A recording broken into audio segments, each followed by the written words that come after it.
أعوذ بالله من الشيطان الرجيم.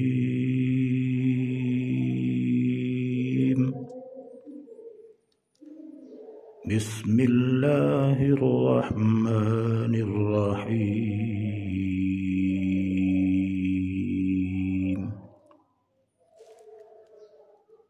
ألم تر كيف فعل ربك بأصحاب الفيل؟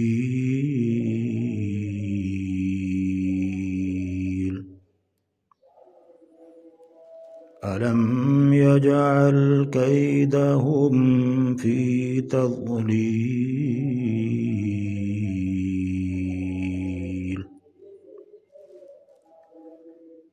وأرسل عليهم طيرا أبابيل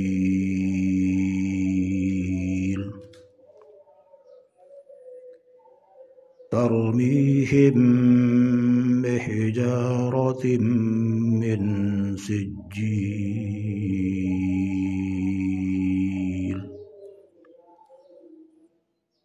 فجعلهم كعصف مأكول.